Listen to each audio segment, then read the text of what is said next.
नमस्कार दोस्तों, Vijendra Soni Ganganagar YouTube channel पर आपका फिर स्वागत है। दोस्तों, आप मेरे चैनल पर नए हैं तो मेरा चैनल सब्सक्राइब करेंगे और वीडियो देखने के बाद में इसे लाइक करेंगे और ज़्यादा शेयर भी करेंगे। दोस्तों, आज का अपना टॉपिक है भू संतुलन, आइसोस्टेसी। बड़ा इम्पोर्टेंट टॉपिक है, इसको गहराई से जानेंगे, एक एक पहलू, कैसे इस शब्द की उत्पत्ति हुई, क्यों ये चर्चा में आया, जानते हैं। सबसे पहले इसका अर्थ जान लेते हैं कि भू संतुलन होता क्या है। दोस्तों, पृथ्वी पर बहुत सारे उच्चावच है। जैसे हम द्वितीयक और तृतीयक प्रकार के उच्चावच की बात करें तो पर्वत, पहाड़, पठार, मैदान या बहुत सारे नदी, हिमानी, वायु प्रक्रम द्वारा निर्मित बहुत सारे स्थलाकृतियां हैं जो उच्च स्थलाकृति के रूप में माने। और इन उच्च स्थलाकृति के बीच में झील हुआ, सागर हुआ, नदियां हुई, ये सारी जो जलीय राशियां हैं वो स्थित हैं। तो इन पर्वतों का, इस झील का, सागर का, इन सब स्थलाकृतियों का पृथ्वी के घूर्णन और परिक्रमण करने के बाद भी अपने स्थान पर स्थायित्व बनाए रखना, ये क्या कहलाता है? ये भू संतुलन कहलाता है। मतलब इसकी भौतिक और यांत्रिक गतियों का इन पर प्रभाव नहीं पड़ता है, तो ये क्या कहलाया? भू संतुलन। चर्चा में कब आया था वो देखते हैं। देखिए, सबसे पहले ये चर्चा में आया था पियरे बुगरे नाम के एक भूगोलवेत्ता थे। भूगोलवेत्ता ना करके इनको सर्वेयर कहें तो ज्यादा उचित रहेगा, क्योंकि ये सर्वे करने का काम कर रहे थे। कहां पर? दक्षिणी अमेरिका में। और दक्षिणी अमेरिका में भी कौन सी जगह पर? एंडीज पर्वत श्रृंखला में, जो चिम्बेरेजो पर्वत चोटी है उसके उत्तर और दक्षिण में। देखें, ये दक्षिणी अमेरिका महाद्वीप है। यहाँ पर इस जगह पर चिम्बेरेजो पर्वत चोटी है, इस जगह, इसके उत्तर और दक्षिण में ये सर्वे कर रहे थे। तो इनको इस सर्वे के दौरान क्या प्राप्त हुआ? आइडिया तो ये था, अंदाजा तो इनका ये था कि जो एंडीज पर्वत श्रृंखला है, इस एंडीज पर्वत श्रृंखला का आकर्षण बल बहुत ज्यादा होगा। और इस आकर्षण बल को मानते हुए इन्होंने सर्वे किया, लेकिन बड़ा चौंकाने वाला नतीजा सामने आया कि जितना आकर्षण बल ये मान करके चले थे पेंडुलम पर, उतना आकर्षण बल लगा नहीं। तो यहाँ से उत्पत्ति हो गई क्या कि कुछ न कुछ ऐसी समस्या जरूर है जो पर्वतों के बारे में सोचा जाता है, वैसा होता नहीं है, उनका आकर्षण बल वैसा होता नहीं है, और प्रत्येक पर्वत की एक जैसी स्थिति भी नहीं है। तो ये संभावना जो थी, उस संभावना को क्या कर दिया? निरस्त कर दिया। तो उससे क्या निकल करके आया? भू संतुलन की एक विचार धारा निकल करके आई थी, कि एक विचार छोटा सा निकल करके आया था कि ऐसा हो सकता है। अब भारत के संदर्भ में देखते हैं। देखें, 1859 की बात कर रहा हूँ। भारत के जो सर्वेयर जनरल थे वो सर जॉर्ज एवरेस्ट थे। सर जॉर्ज एवरेस्ट, उन्होंने भारत में जो उत्तरी हिस्सा है, गंगा यमुना का जो मैदान है, जो हिमालय की तलहटी में स्थित है, तो उसके अक्षांश निर्धारण हेतु सर्वे प्रारंभ किया था। और उस सर्वे के दौरान उन्होंने बड़े चौंकाने वाले नतीजे देखे थे। कब? जब उन्होंने प्राट के निर्देशन में क्या किया? उन सर्वे को करवाया। तो 1869 में, जैसे मैंने यहाँ लिखा भी है, 1869 में ये प्राट ने सर्वे किया था। कहां पर? हिमालय की तलहटी में। दो क्षेत्र थे, एक तो हिमालय के बिल्कुल नजदीक कल्याण क्षेत्र था, जो केवल क्या था? हिमालय से 96 किलोमीटर दूर था। और दूसरा क्षेत्र कौन सा था? कल्याण से 599 किलोमीटर दूर था दक्षिण में, तो उसका नाम था कल्याणपुरा। तो हिमालय के नजदीक के दो क्षेत्र कल्याण और कल्याणपुरा। कल्याणपुरा ज्यादा दूर है, बिल्कुल नजदीक कल्याण है। उन दोनों क्षेत्रों के अक्षांश निर्धारण करने के लिए प्राट ने सर्वे किया। कब? 1869 में। 69 में ये सर्वे किया और सर्वे में क्या पाया कि जो दो विधियां उन्होंने यूज की थी, अब इसको चित्र के माध्यम से समझते हैं। देखिए मैंने यहाँ हिमालय बनाया है, हिमालय से 96 किलोमीटर दूर कल्याण बनाया है और इससे 599 किलोमीटर दूर कल्याणपुरा बनाया है। इनके अक्षांश निर्धारण के लिए दो विधियों का इस्तेमाल किया था, एक तो त्रिभुज विधि और एक खगोलीय विधि। त्रिभुज विधि और खगोलीय विधि। पाया क्या कि त्रिभुज विधि में जो मान हमें मिलता है, जो आंकड़ा हमें मिलता है वो अपेक्षाकृत अधिक है और जो खगोलीय विधि में आंकड़ा मिलता है वो अपेक्षाकृत कम है। तो ये विचलन जो आ गया, ये विचलन का कारण क्या रहा, कितना विचलन आया? देखिए 5.23, ये 5 डिग्री 23 मिनट 42.294 सेकंड, ये आंकड़ा तो आया था त्रिभुज के कारण। और खगोलीय विधि के कारण क्या आया था? 5 डिग्री 23 मिनट 37.058 सेकंड। तो इनमें जो अंतर आया था वो कितना आया था? अब इनको मिनट और डिग्री को नहीं देखें क्योंकि ये तो बराबर थी, सेकंड में अंतर आया था। कितना? 5.236 सेकंड का अंतर आया था। मैंने यहाँ पर कैलकुलेट करके लिखा भी हुआ। ये अंतर क्यों आ गया था, इसका कारण क्या रहा था? इस कारण को दो लोगों से पूछा गया। कौन दोनों लोग? एक तो प्राट था और एक एरी था। दोनों ने अलग अलग मत दिए थे।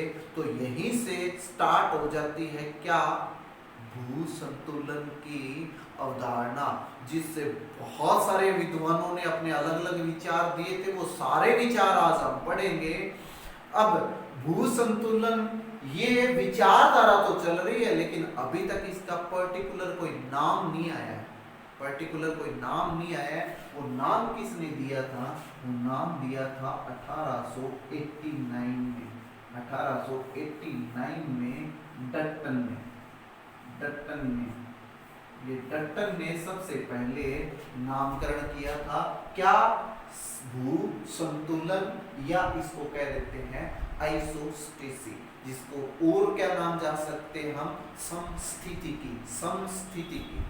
ठीक है, इसकी उत्पत्ति कैसे होती है वो देखते हैं। भू संतुलन शब्द की उत्पत्ति होती है लैटिन भाषा के आइसोस्टेसियस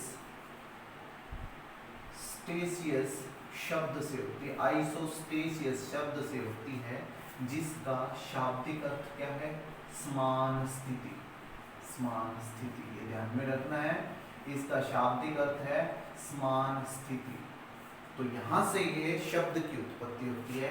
अब पढ़ते हैं कि अलग अलग विद्वानों ने इसके अलग अलग क्या कारण दिए हैं और अपने कौन कौन से सिद्धांत प्रतिपादित किए हैं। सबसे पहले हम प्राट का सिद्धांत पढ़ते हैं। प्राट से जब इसका कारण पूछा गया था तब प्राट ने क्या जवाब दिया था? प्राट ने हिमालय की जो चट्टान है, हिमालय की चट्टान, उसका औसत घनत्व 2.75 ये माना था। अब देखना, एक एक लाइन, एक एक प्रश्न बनती है, आए हुए सवाल है, सारे के सारे बड़े ध्यान से देखना आपने। हिमालय की चट्टान की औसत घनत्व कितना माना था? 2.75 माना था। और इस आधार पर जब इसने उन अक्षांशों की गणना की तो अंतर वास्तव में आया कितना था?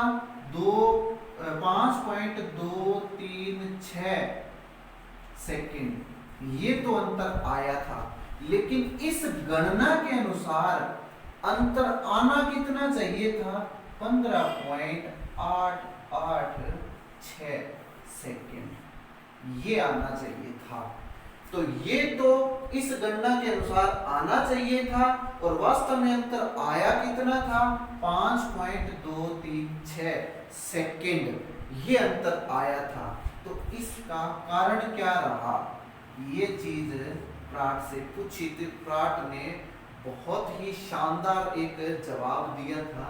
क्या जवाब दिया था, उन्होंने हिमालय के निकट जितने भी चट्टान है, शेलखंड हैं, उन शेलखंड का अध्ययन किया। अध्ययन करने के बाद ये बताया कि जो स्थलाकृति जितनी ऊंची है, जितनी ऊंची स्थलाकृति है, उसका घनत्व उतना ही कम है।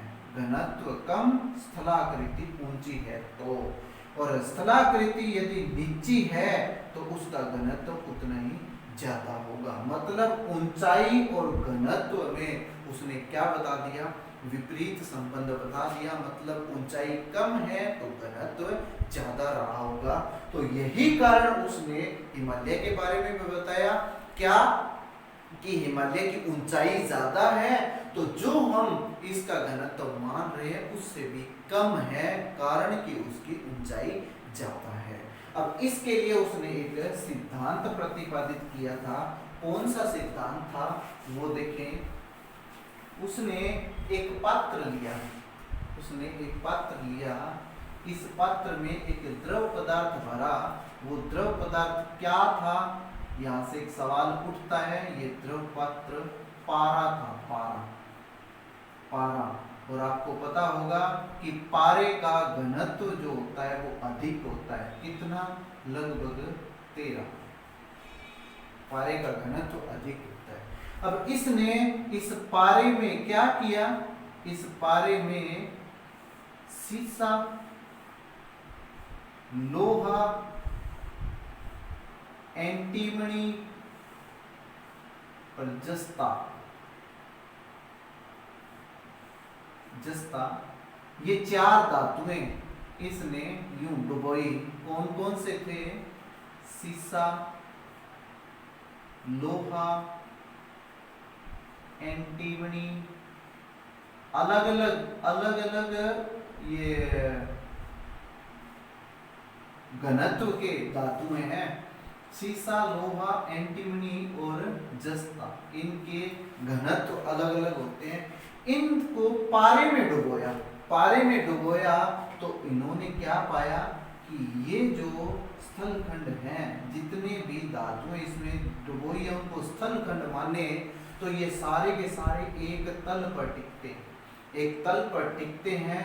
तो यहाँ पर ऐसा ही जो एक तल है, ये पृथ्वी के आंतरिक भाग में, जिस पर क्या टिके हुए हैं, चाहे वो पर्वत हो, चाहे पठार हो, चाहे मैदान हो, चाहे समुद्र तल हो, वो सारे के सारे जितनी भी स्थलाकृतियां हैं वो एक तल पर टिकी हुई है।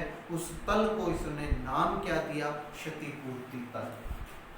क्षतिपूर्ति तल बहुत इंपॉर्टेंट शब्द है ये, क्षतिपूर्ति तल। तो यहाँ से क्षतिपूर्ति तल का सिद्धांत निकल करके सामने आता है, जिसको क्या कह देते हैं, लेवल ऑफ कॉम्पनसेशन।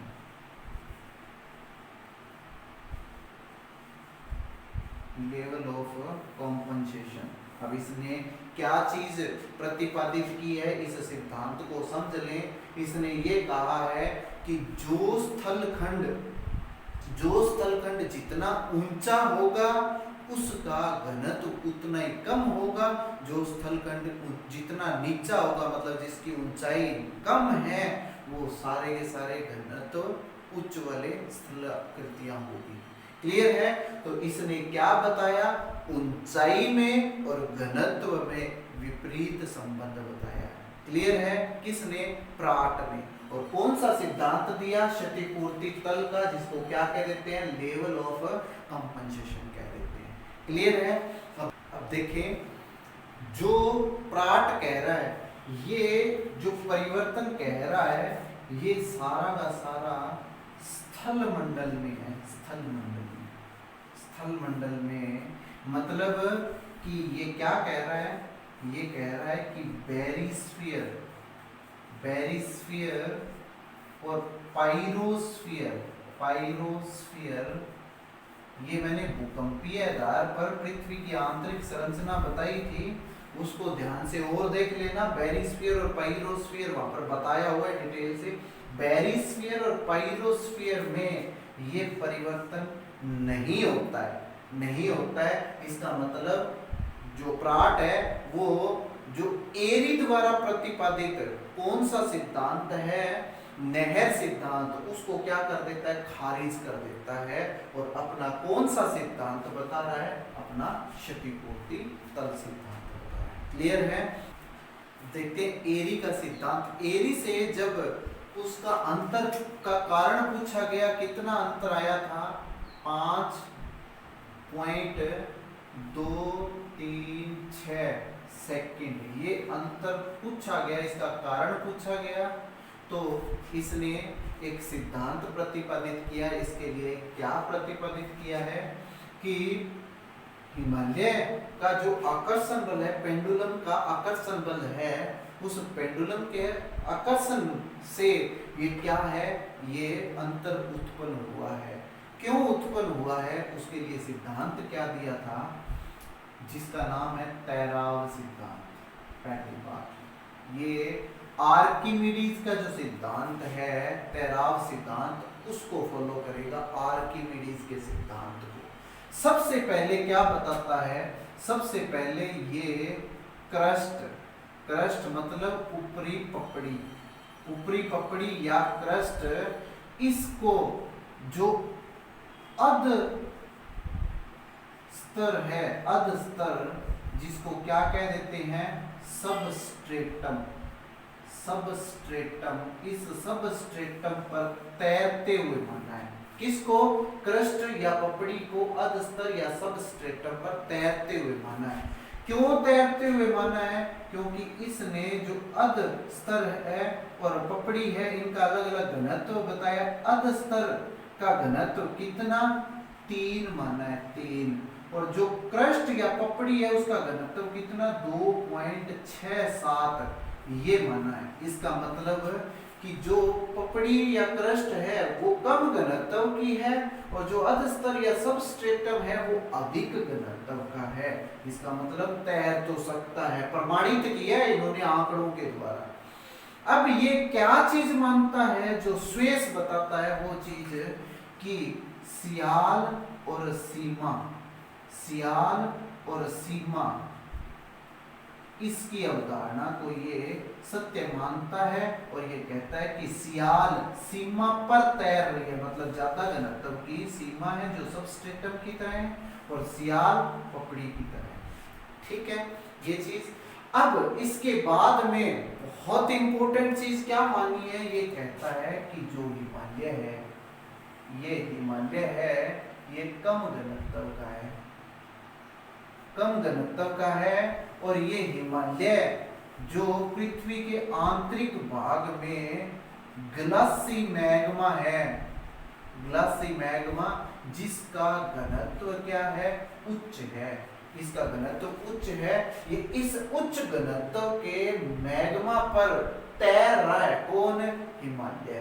कल्पना के रूप में ये हमें लगता है, यूं लगता है जैसे काल्पनिक कहानी बता रहा हो, लेकिन जो इसने बताया एरी ने, वो सारी चीज हमें पढ़नी है।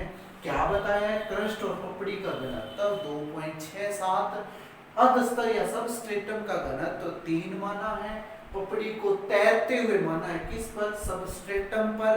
इस चीज ध्यान में रखनी है। कौन सा सिद्धांत बताया, तैराव सिद्धांत, जिसका दूसरा नाम क्या है, नहर सिद्धांत, नहर सिद्धांत है। अब इसमें वो बताता क्या है, वो एक प्रयोग के माध्यम से इसको प्रमाणित करेगा। जैसे प्राट ने प्रमाणित किया है वैसे ये प्रमाणित करता है।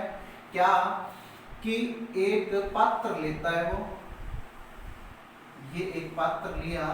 अब इसमें जैसे प्राट ने पारा भरा था, ये पारे की जगह इसमें क्या भर देता है, जल भर देता है। ये इंपॉर्टेंट सवाल है कि एरी ने जो द्रव पदार्थ रखा था वो क्या रखा था, वो जल रखा था, मतलब पानी, इसमें पानी भर दिया, इसमें जल भर दिया। क्लियर है? अब इसमें जो स्थलखंड के प्रतिबिंब माने हैं, जो स्थलखंड के प्रतिरूप माने हैं, वो क्या माने हैं? ये क्या करता है कि एक लकड़ी के विभिन्न ऊंचाई के, एक ही लकड़ी के विभिन्न ऊंचाई के टुकड़े काटता है। जैसे ये इस ऊंचाई का टुकड़ा काट लिया, ये इस ऊंचाई का टुकड़ा काट लिया, ये इस ऊंचाई का, मतलब ऊंचाई सबकी क्या कर दी? भिन्न भिन्न कर दी। इस तरह से ये भिन्न भिन्न ऊंचाई के टुकड़े, मतलब ये सारे के सारे क्या है? लकड़ी के टुकड़े हैं, लकड़ी के समान घनत्व के टुकड़े, क्योंकि एक ही लकड़ी से काटे हैं तो समान घनत्व होगा इनका, लकड़ी के समान घनत्व के टुकड़े। क्लियर है? अब अंडरस्टूड सी बात है कि जो जितना भारी होगा, भार किस में ज्यादा है, मतलब ज्यादा जिसकी ऊंचाई है उसमें भार भी ज्यादा होगा, तो वो ज्यादा गहराई तक टिकेगा। तो इससे क्या प्रमाणित किया कि जैसे बर्फ होती है, बर्फ पानी में जैसे तैरती है, तो वो क्या करती है? 1/10 भाग ऊपर दिखेगी और 9/10 भाग वो पानी में डूबी हुई रहती है। ऐसी सेम कल्पना इन्होंने स्थलखंडों के लिए भी की है कि जो भी स्थलखंड है, चाहे पर्वत है, पहाड़ है, मैदान है, कोई भी स्थलखंड है, वो हमें जितना दिखाई दे रहा है वो अपने वास्तविक रूप का कितना है? 1/10 भाग ही दिखाई दे रहा है। मतलब वो 9/10 भाग क्या है? धरातल के अंदर जड़ के रूप में डूबा हुआ है। तो इससे एक और सिद्धांत का नाम आ जाता है जड़ सिद्धांत। ये भी किसका है? एरी का सिद्धांत ही है। इसी सिद्धांत का एक और नाम है जड़ सिद्धांत। तो ये जड़ सिद्धांत भी किसने प्रतिपादित किया? एरी के सिद्धांत को ही कहते हैं। अब क्या चीज बताई है इसने ये बताई है कि जितने भी स्थलखंड हैं, जितने भी स्थलाकृतियां हैं धरातल पर, उनका सबका घनत्व क्या है? समान है, लेकिन उन सब की गहराई भिन्न भिन्न है। ये इंपॉर्टेंट बात है कि विभिन्न गहराई वाले समान घनत्व के स्थल रूप यदि कहें तो किसने बताए हैं? एरी ने बताए हैं। यदि प्राट से इसकी तुलना करें तो प्राट ने क्या बताया है? प्राट ने बताया है कि समान गहराई पर विभिन्न घनत्व वाले स्थल रूप हैं। कौन से? जो पृथ्वी पर स्थलाकृतियां हैं। लेकिन प्राट ने एक और इसमें सिद्धांत प्रतिपादित कर दिया, क्या? कि यदि उनकी गहराई समान है, घनत्व भिन्न है, तो वो घनत्व परिवर्तित होता कैसे है? तो वो परिवर्तित कैसे होगा कि जितनी ऊंचाई होगी उतना ही घनत्व कम होगा। मतलब ऊंचाई और घनत्व में विपरीत संबंध बताया किसने? प्राट ने। और ये क्या करता है एरी? ये एरी का एक ही सिद्धांत प्रतिपादित हो जाता है। ये कहता है घनत्व में अंतर होता ही नहीं है। अंतर है तो किस में है? केवल गहराई में अंतर है। क्लियर है?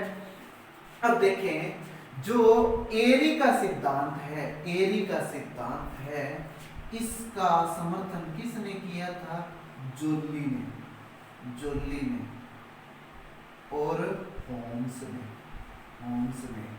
होम्स और जोल्ली किसके सिद्धांत का समर्थन करते हैं? एरी के सिद्धांत का। एरी के सिद्धांत का। तो यहां से एक ट्रिक बनती है, ए जो होम है, तो ए से एरी, जो से जोल्ली और होम से होम्स। तो इन तीनों का सिद्धांत किससे संबंधित है? नहर सिद्धांत से संबंधित है, तैराव सिद्धांत से संबंधित है। मतलब ये क्या मानते हैं? ये मानते हैं कि गहराई सब की क्या होती है? भिन्न भिन्न होती है, घनत्व क्या होता है? समान होता है। यदि हम प्राट की बात करें तो प्राट के समर्थक कौन है? हेफोर्ड और बोबी। हेफोर्ड और बोबी ये किसके समर्थक है? ये प्राट के समर्थक हैं। ये किसको मानते हैं? ये क्षतिपूर्ति तल को मानते हैं। ये क्षतिपूर्ति तल को मानते हैं। क्लियर है? तो ये था अपना आज का वीडियो। क्या? की समस्थितिकी क्या होती है और प्राट एरी के सिद्धांत कौन कौन से हैं और उनके समर्थक कौन कौन से हैं। इनमें से बहुत सवाल आते हैं, उन सवालों को आप अपने एक्सरसाइज से हल करेंगे और मेरी वीडियो को आप ज़्यादा से ज़्यादा लाइक और शेयर